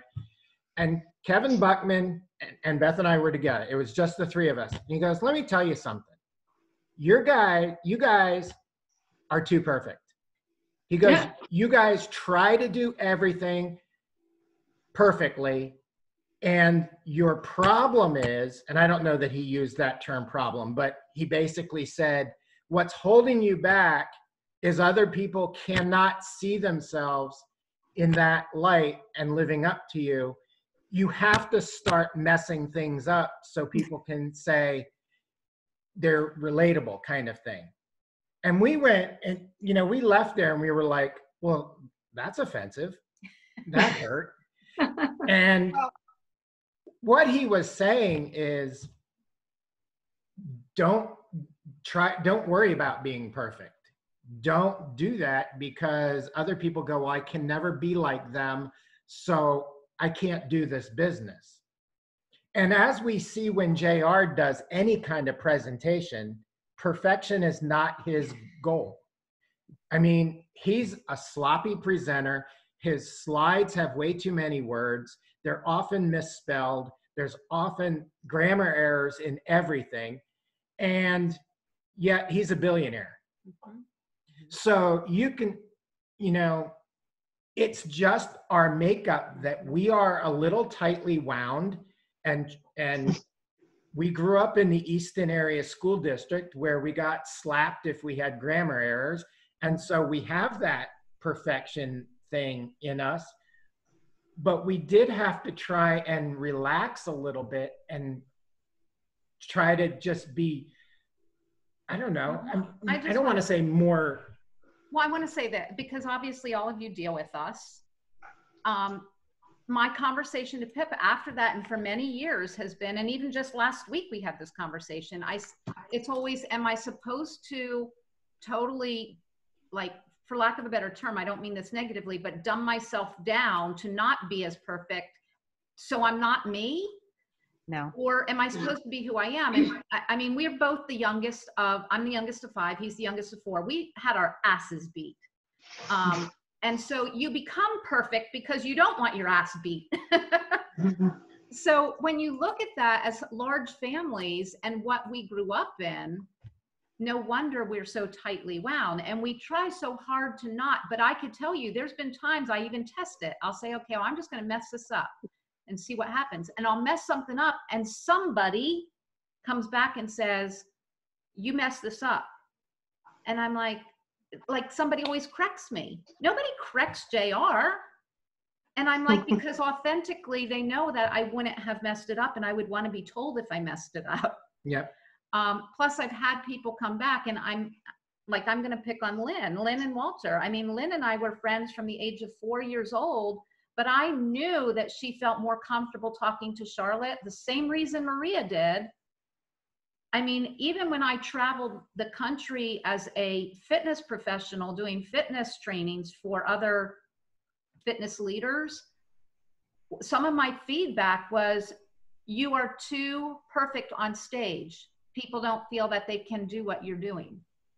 And so I personally struggle with that, of how do I make it so that I'm more relatable, but at the same time, be who I authentically am. And then to have JR tell us, you guys are the smart team because you guys are so smart. Then we were like, well, now what are we supposed to do? And well, I think, no offense, I think you should be who because we had this conversation, don't ever change who you are. Yes. We love you both exactly the way you are.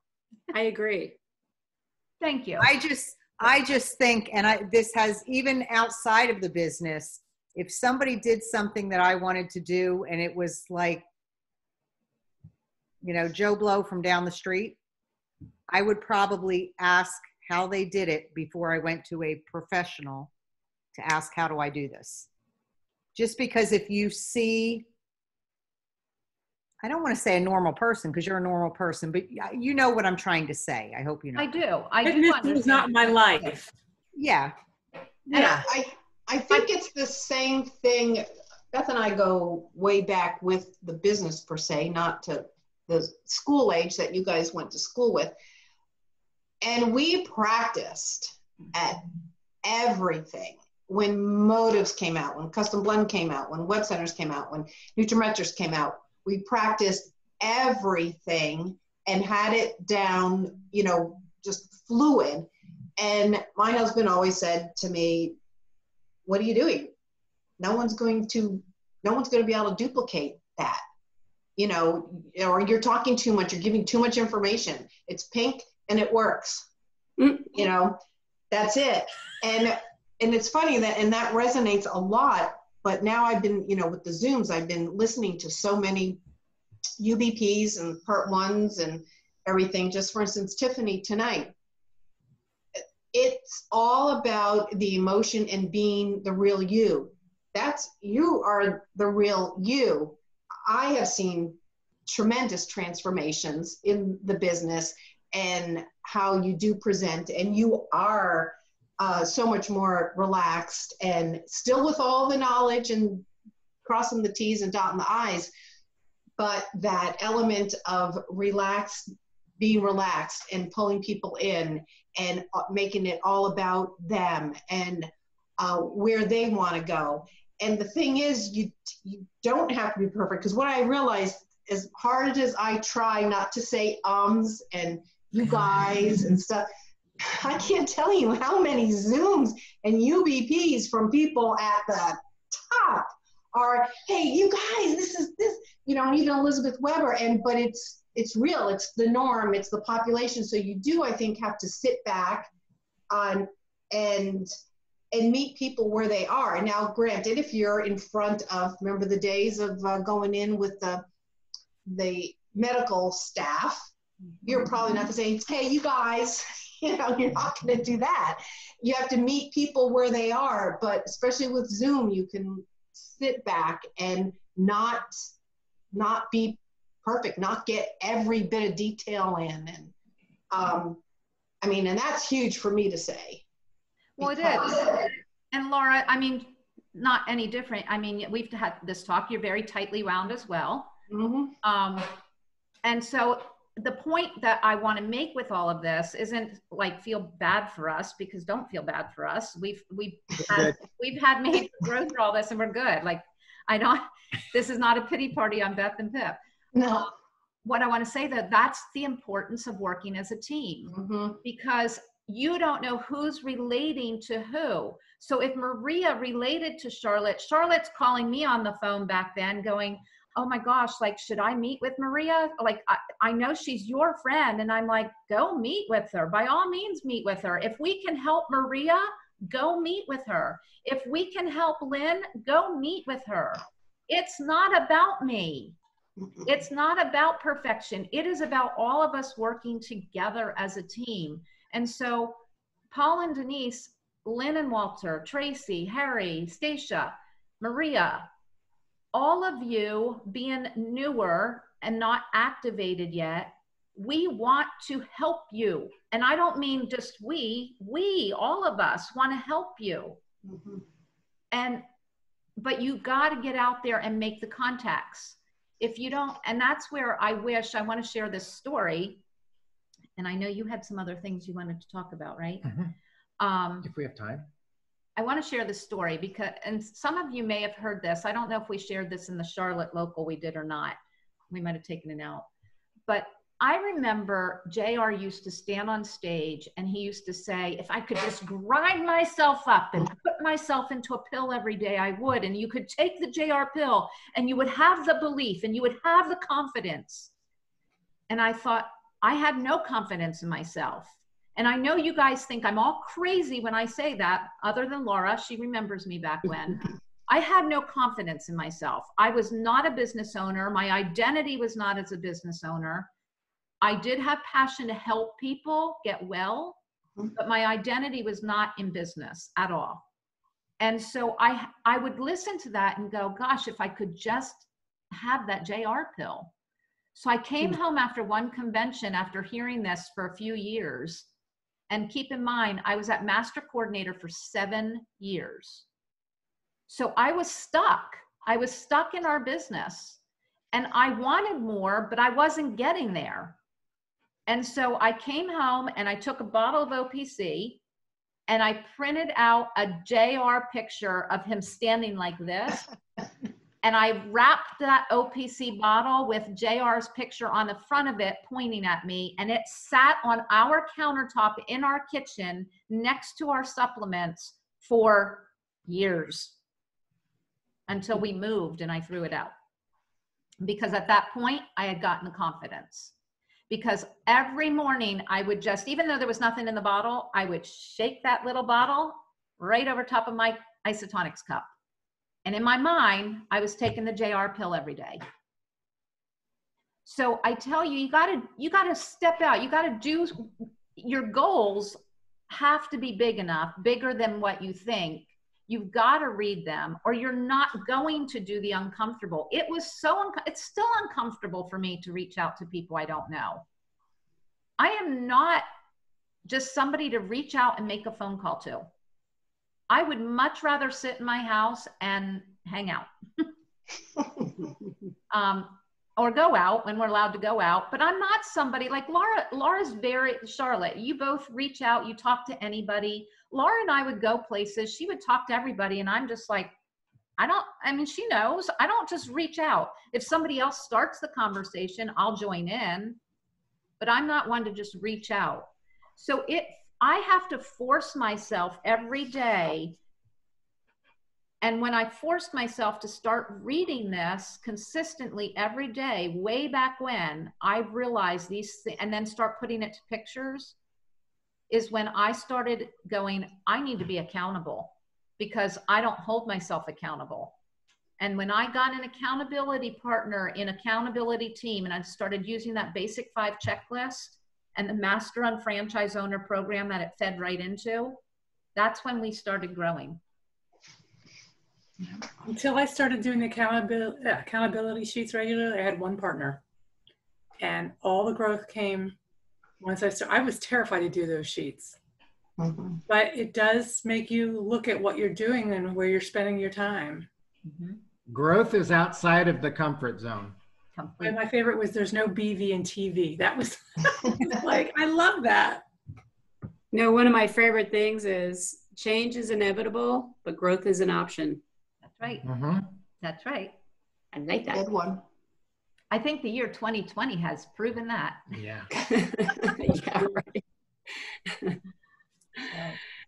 Does anybody have anything they'd like to add? I mean, this is an open forum. This is not something, honestly, I'll send this out to you guys, but I don't know that I'm going to take this recording and share it with everyone else like we usually do. I'll probably just send it out to all of you that were present so that you can listen to what you We can upload it and just make it take it off the list. Yeah, I would like a copy of it. Yeah. So, so feel free to be open. That's why I want you to know, like, even when it does go out, there might be like 2 or 3 other people that listen to it that aren't here. It's not like this is going out and tons of people are listening to it. So I want you to feel, I appreciate you all being vulnerable, because it's all of us discussing these things that's going to help people move forward. And I know that some weeks you don't feel like you want to say anything, and other weeks you feel open to saying something. But I mean, we come here every week only to be able to help you move your business forward. And it's totally up to you. And I mean, I know that most of you are doing something every week now. Now it's get your goal in place, and what are you willing to do every week? You know, like Laura and I were just talking a little earlier that she has a gal that is ready to come on board, and she says, I want to make $1,000 per month, per week, per month? Per month. $1,000 per month by October. And Laura's like, whoa, well, you're going to have to do some work. You know, she doesn't, and she's been visiting the business for a year. So again, you gotta know what you're willing to do. I'm not saying you can't make $1,000 in this business by the end of this year, but you're going to have to talk to a lot of people and not do it by yourself. It's about joining up with teammates. And I just want to congratulate Stacia and Laura and Linda and Charlotte. I mean, they're doing Zoom sessions, and they're including a third party, and things are moving forward. I mean, Charlotte, you've got people moving forward. Lynn, we did with Lynn and Walter, we did a, okay, Lynn will get, Walter, I just got your message. Lynn will get the recording. It looks like you're looking down at their box. Well, no, Walter just texted me that Lynn is in bed sick and to get on the meeting, so she needs the recording. So here's she feels better.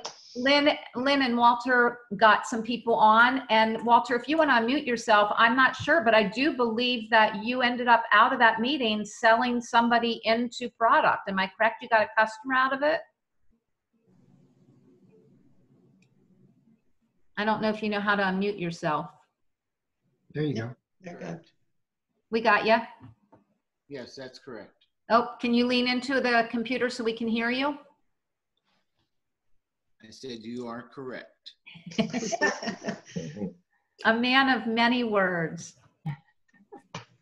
Very good. Congratulations. Congrats. Did she buy the 30-day jump start? Yes. Okay, good. Excellent. Awesome. Excellent. So again, you guys, it's about getting on. Stacia and I did a 3-way call with a woman who we talked to a year ago. And the timing just wasn't right. And then she reached out, or Stacia, you can tell us, did you reach back out to Joan, or did she reach back out to you? I just send her every, 3 or 4 weeks, I just send her a text and ask her how she's doing. And I think I sent her the regular, hey, how's it going and everything. And she messaged me or texted me back and asked me if I was still, doing the shop.com and if I could talk to her some more about it again. Oh my gosh. This is a beautiful example of people don't care how much you know until they know how much you care. Well, you talk about being relatable and all that. After I was on that TLS training that morning, I kind of got really excited about the products. But, for me being a slender build, it's kind of hard for people to relate to me when you start talking about weight loss. So, yeah, it's like, okay, how do I start that conversation? Oh, that's who would like to take that one? Go ahead. You make it about health and not the weight loss, because it's a health system. And it's marketed as a weight loss system because we have an obesity problem in the country, but it is a health system. It was actually created for diabetics originally. Oh, okay. That's good to know. And not all diabetics are overweight. That's right. That is very true. That's So very Tracy, true. you so easily, because you've been on the product for a long time, you could so easily say, I'm so excited about the fact that I can help people not only get healthy, but also lose weight the right way. Because I've learned through getting healthier that it really is all about the same thing for each person and meeting the person with what's lacking in their body. And I'm excited about working with the team I'm working with.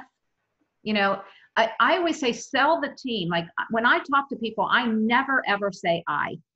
Yeah. Ever. Everything I say is we, because when I talk about we, I might talk like Laura said, she talked about my goal statement today. When I talk about we, I might mention, you know, oh, my friend Maria from high school, and I'm telling Maria's story, or I'm telling, you know, Lynn's story, or whatever. I'm telling somebody's story to them, and they know there's a team, and they know it's not just me. Right. Okay. That's good information. Thank you. Plus with I still try TLS, to sell TLS every day.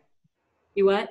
I still try to sell TLS every day as a small person. Yeah. A small person. well, because of, you know, inflammation, you know, small, skinny people still can have exorbitant amount of inflammation in their bodies, which is the culprit of. No, and that's, I do exactly. Illness. I do exactly what Pip says. It's a healthy eating lifestyle, and a really nice side effect is that you can lose weight. That's my problem. That's what I tell people. Side effect. I like that. Teach you how to eat healthy, and the nice side effect is you could lose weight if you wanted to lose weight. Yep. In closing, I want to just share something that we heard yesterday. We were going to the beach, and normally we're listening to like my iTunes or something, and we had the radio on for whatever reason. And there was, the program came on, and it was about making friends. And because of everything that's been going on, you know, people are stressed out because they're not seeing friends, or, you know, they're not getting out.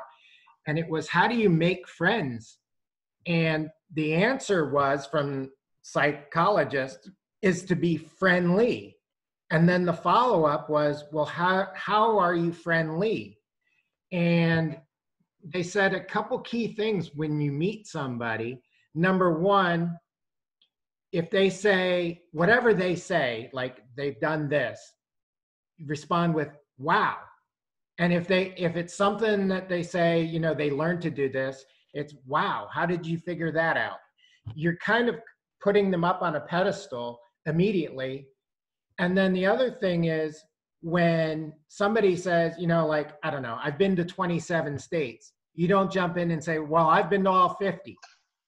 You don't try and one up somebody in every conversation. And we all know those people who you have a conversation, and it's like, you know, I went to a baseball game this weekend, and they'll say, well, I went to 3 baseball games this weekend. And it's like this constant competition.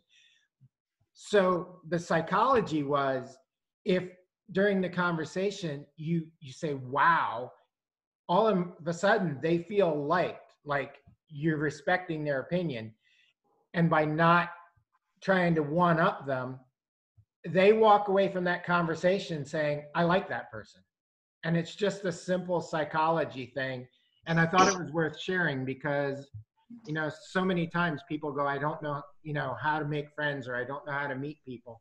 And sometimes it's just little things that you can Listening. Tracy, I mean, as a flight attendant, can you share anything of what you guys were taught of how to like make friends with your customers, or anything, like any customer service tips? Not really. Not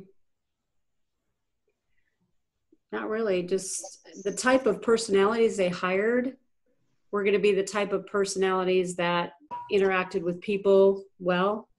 I mean, for the most part, they hired a lot of them, but there are some that aren't. But yeah, that's kind of yeah. They really never really taught us that. It was more about the safety and, you know, the service and what we needed to do on the airplane. But as far as the customer interaction, I think it was just the type of personality that they were looking for, that they hired. So. And they gave you the tray of snacks. That too. And the little bottles of It's alcohol. getting late. And the Yeah. coupons. There's no alcohol on the plane right now, though. No. I know. I know. You're But hey, hoarding those- guys, my open time, my open unscheduled trips are ready to come out, so I gotta go. Okay. Okay. You're So good. it was lovely seeing y'all. You too. And thanks for all the information, and we'll talk to you soon. We'll I'll send you talk the to you link. soon. All right. Happy Right. flying. I think Thank we're done. you. Bye. Bye. Bye. I think we're done. Does anybody have any closing thoughts? I have a question. Who votes that Pip has Italian in him? No, Did you just do your family tree again? no, you don't look Italian. No, I'm not. Oh, because he's Italian. using I his burned. hands? No, but he does talk with his He hands. I uses do. his hands constantly, and I'm like, Yeah. I'm sure there's not Italian in you. Germans do that too. Yeah, well, it doesn't have any German either. No, I'm definitely North Atlantic. I burned under an umbrella yesterday on the beach. Wow. I was going to say, and Beth looks so golden. Oh, no, she's burnt too. Actually, I got a little burnt yesterday. But I literally But I wasn't under the. was under the umbrella the whole time we were on the beach and got home and was red all over. I'm like, how does this happen? And when Because we it's walked- reflecting off the I sand. was walking, but he had a T-shirt on when he walked. I'm like, it went through your T-shirt. That's called, If it was 100% cotton. that's called UK Yeah, skin. I'm definitely Yeah. North Atlantic. So, I'm like a cod. Where is your new house? I'm sorry, Where is your new house? in Fleming Island. Fleming Island. Nice. It's not an island. It's misleading. It's a peninsula. Yeah. But they call themselves islanders, They do. and I don't know why. Yeah. But I'm sure in a couple of weeks we'll start calling ourselves islanders. I don't know, but in the Facebook groups that I belong to for that area that I joined, it's so funny because they're like, I'm looking for a photographer on the island. And I'm like, it's not an island. You're the smart group. Come on now. Yes, we're still doing it. They're competing with Fernando Beach, Fernandina that Beach? island. Fernandina or Amelia Island. Amelia Island. I have a question. Do you guys know any unfranchised owners in San Antonio area? I used to, but I don't. I wouldn't refer to her even if she still lived there. I just wondered how big it, like in St. Louis, there's not that much here. I just wondered. Oops, you froze. I don't know that there's a lot in San Antonio either. I do belong to a Texas group though, and I can post in there and see, do you have somebody that you need a business thing for, or what do you need? Kevin's company's trying to promote him and wants us to move to San Antonio. Oh, wow. Gotcha. I'm pushing back really hard though. San Antonio is how far from Houston? San Antonio is pretty far from, I mean, it's South Yeah. Texas, but Texas is so big. How far is it from McKinney? In the south part of the central part of Texas. I have to look because there's a whole group down in McKinney, Texas, very heavily focused on motives actually. But I don't know, or not McKinney, McAllen. That's on the border. But I'm not sure how close McAllen is to San Antonio. It's not. So we have to look at that. I was just curious. I don't know. We're still discussing it. Okay. We can find out. We can reach out to a couple people and find out what's going on over there. I'm not a fan of the idea at this point in our lives. It will be a little bit warmer than St. Louis, just so you know. Well, I moved every 2 or 3 years growing up my whole life. Even after Kevin and I got married, we did that. And now that we have the boys, this is the only home they've ever lived in. And that has a very strong meaning to me. So, because I never had it. So I'm pushing back against it. Gotcha. Gotcha. Well, we can check into that. Anybody else have any other questions before we exit? No, thank you very Nope. much. Thank you. You're welcome. It's funny because Denise, you keep coming, like I can't see your face because your video's not there, and all of a sudden I hear this voice coming out of nowhere. So, well, Good night, all. There they there are. they are. Good night. So, Good night. Bye, Walter. everybody, Good night, John Boy. let's keep those numbers rolling. Yep. Bye, guys. Thank you. All right. See Good ya. night. Good night, Walter. Good night. Thank you. You're welcome. Thank you.